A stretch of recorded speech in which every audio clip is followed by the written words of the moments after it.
jusqu'à cette dernière étape de la justice, vous êtes considéré comme présumé innocent. Monsieur le ministre, si vous permettez, je vais un peu sortir du sujet pour lequel on est ici. Hier, lors de la cérémonie de la rentrée solennelle des cours et tribunaux, on a entendu le président de la République parler de médiation pénale. Est-ce que cela veut dire qu'aujourd'hui, l'État du Sénégal donc, va vers cette médiation pénale-là dans le cadre de la traite des biens mal acquis? Bon, il faudrait tout simplement, vous avez bien suivi les réflexions qui ont été menées. Il faut se rappeler que dans le code pénal, au niveau du Sénégal, la médiation pénale est prévue. Donc ça fait partie de l'arsenal judiciaire. Et dans toutes les démocraties qui sont fondées sur l'état de droit et dont le fonctionnement dépend quotidiennement du renforcement de cet état de droit, la médiation pénale permet de discuter avec le présumé, en tout cas la présumée personne qui est responsable d'un crime quelconque et avec qui on tente de trouver une solution. Parce que pourquoi? Trois objectifs sont rapidement à atteindre. Le premier, c'est peut-être d'aller très vite dans la procédure.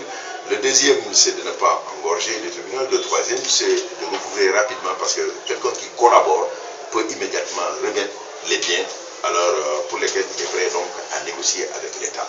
Cela existe aux États-Unis, en France, partout, dans tous les pays du monde. Le Sénégal peut utiliser cette formule.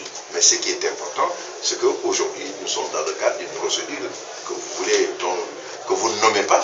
Ces procédures qui sont en cours au niveau de la CREI, ce sont les juges qui vont la mener jusqu'à son terme et qui décideront, après leur enquête, c'est-à-dire la commission d'instruction, la commission d'instruction va décider est-ce que ce dossier, on va le remettre, est-ce qu'on va le remettre maintenant à la cour, parce qu'on fait une confusion. Il y a une cour et il y a une commission qui fait son travail. Et cette commission peut décider qu'elle peut renvoyer le dossier ou ne pas renvoyer le dossier. Et après ça, lorsqu'on arrive devant la cour elle-même examine l'ensemble du dossier et les éléments de preuve dont elle dispose et prend une décision de condamnation ou une décision tout simplement d'acquittement. Mais là, nous ne sommes pas arrivés dans cette phase, mais il faut bien le comprendre. Donc il y a la phase de jugement qui peut exister, mais aussi il y a la médiation qui peut exister. Tout cela, ce sont des moyens qui existent dans le code pénal et donc les dispositions sont prévues aussi dans le code de procédure. Monsieur le ministre, dans le cas Taliban, est-ce qu'on peut s'attendre à une médiation pénale? Mais vous savez, pertinemment, une médiation pénale, ça suppose aussi que toutes les parties soient engagées dans cet esprit-là. C'est-à-dire que la personne prévenue aussi s'engage vraiment à aller dans cette voie-là.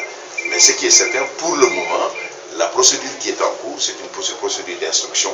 Elle n'a pas donc fini. Et dès qu'elle finit, alors nous saurons réellement quels sont les résultats qui en ont été retenus par les juges et la suite, on la connaîtra.